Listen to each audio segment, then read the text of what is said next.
नियोजित शिक्षकों, पुस्तकालय अध्यक्षों को पुराने शिक्षकों की तरह अर्जित अवकाश देना चाहते हैं।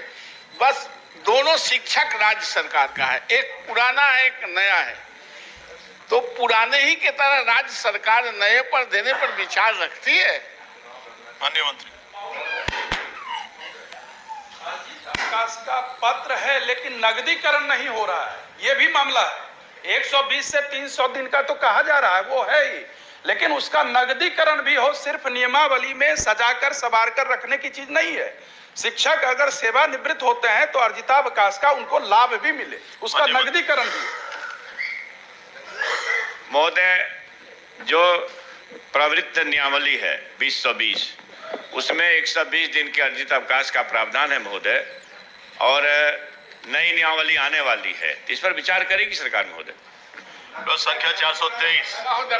थोड़ा तो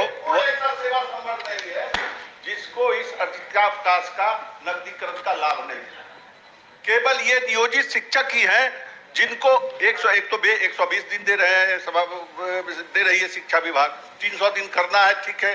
मंत्री महोदय ने आश्वासन दिया कि हम विचार करेंगे 2023 की नियमावली में 300 दिन का, लेकिन इस अर्जितावकाश का नगदीकरण हो, कोई ऐसा सेवा संवर्ग नहीं है जिसको अर्जितावकाश का नगदीकरण का लाभ नहीं मिलता है। इसलिए मेरा आग्रह होगा सभापति महोदय आपके माध्यम से मंत्री जी से कि उस पर भी आश्वासन दे कि इसका नगदीकरण का लाभ इन शिक्षकों को भी दिया जाएगा।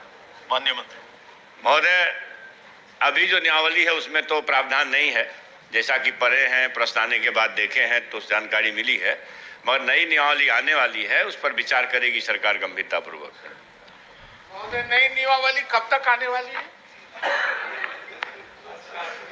अब पूरी तरह से हमारे सम्मानित माननीय सदस्य नवल बाबू, आप आश्वस्त रहिए, कम से कम वर्ष 2023 संपूर्ण नियुक्ति प्रक्रिया को पूर्ण करेगी।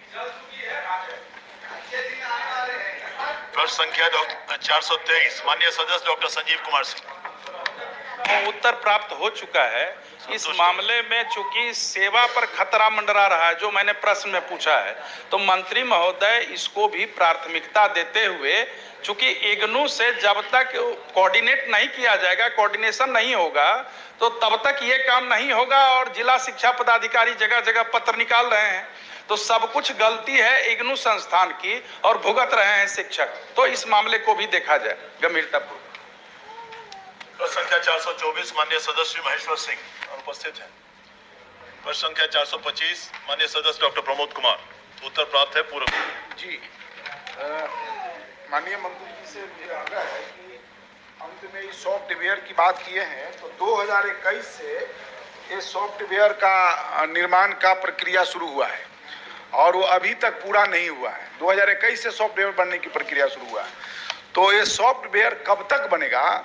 और दिव्यांग और महिला शिक्षकों का ऐच्छिक हस्तांतरण की बात हुई थी, तो उसमें से मुझे तो नहीं लगता है कि अभी तक किसी का हुआ है। और एक तो एक मानवीय विषय है माननीय मंत्री जी, कि लोग रोजगार के में कहीं कोई मधुबनी के थे, वो उन्होंने जहानाबाद में शिक्षक नियुक्ति हो गई, कोई मधेपुरा के थे, उनको और कहीं औरंगाबाद में हो गया।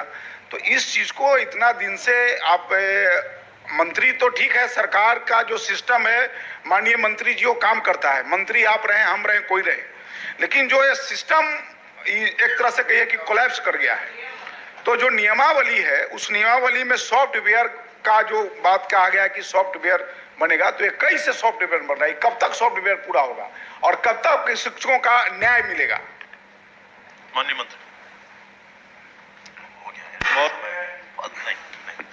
सरकार गंभीर है और सारी व्यवस्था बस 5-6 महीना में चौपट हो गई है, बस ना महोदय। माननीय मंत्री जी, मैंने कहा है मंत्री जी, नहीं एक मिनट मंत्री जी, हम चौपट की बात नहीं कहे। मंत्री आप रहे या हम रहे, कोई रहे, सिस्टम काम करता है, सरकार का सिस्टम, वो मंत्री रहे चाहे ना रहे, लेकिन सरकार का सिस्टम काम करता है। तो हमने कहा कि सिस्टम पर, कि आप मंत्री आ जाए, कल कोई और आएगा, कोई और आएगा, लेकिन जो एक इससे जो सॉफ्टवेयर बनाने की जो प्रक्रिया है, तो क्या आप रहेंगे तभी सॉफ्टवेयर बनेगा? आप नहीं रहेंगे तो क्या सरकार का जो सिस्टम वो काम नहीं करता है? इस पर मेरा प्रश्न है। महोदय, मैं ये कह रहा हूं कि लगातार माननीय सदस्य आप भी इसी सदन के सदस्य रहे हैं, तो इतना विलंब हुआ, अब ज्यादा विलंब नहीं होगा, चिंता मत करिए। पोर्टल विकसित करने के लिए विभाग काम कर रही है। कब तक कुछ उम्मीद माननीय मंत्री, कब तक? 2 महीना, 4 महीना, 5 महीना, ताकि माननीय जो आप हैं शिक्षक लोगों का भी एक कम से कम एहसास हो जाए कि हमको 6 महीना में या 8 महीना में, कब तक? एक सवाल और जुड़ा हुआ इसके साथ महोदय, हम 1 मिनट जानना चाहें कि 2020 में जो नियमावली आई उसमें महिला और दिव्यांगों के लिए तो प्रावधान किया गया, अंतर जिला अंतर इकाई सब, और उसी के सॉफ्टवेयर की चर्चा भी हो रही है, लेकिन इसी के साथ एक सवाल और था कि पुरुष शिक्षकों को भी इसका लाभ मिले, अंतर जिला अंतर इकाई का स्थानांतरण का लाभ उस पर दे। आपसे भी कई बार बातें हुई हैं, आप सहमत भी थे। हम समझते हैं कि वह सॉफ्टवेयर या नई नियमावली जो बनने जा रही है, पुरुष शिक्षकों को भी अंतर जिला अंतर इकाई सभी पुरुष शिक्षकों को इसका लाभ मिले, मेरा आग्रह ये हो।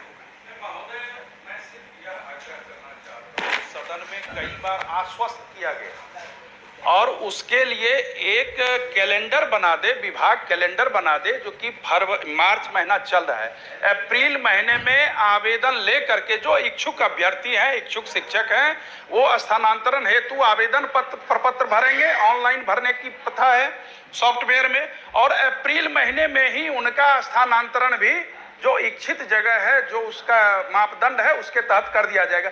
ये जब सॉफ्टवेयर है तो फिर इसमें 4 महीना, 3 महीना, 2 महीना समझ में ही नहीं आता है। ये तो सॉफ्टवेयर है, इसको मंत्री महोदय आज चाहेंगे कल से शुरू हो जाएगा, इसलिए अप्रैल महीने में ये हो। माननीय सदस्य महोदय, जवाब में भी स्पष्ट है, माननीय सदस्य भी देखे होंगे कि नियमावली बन चुकी है, पोर्टल डेवलप होगा, आवेदन लिए जाएंगे।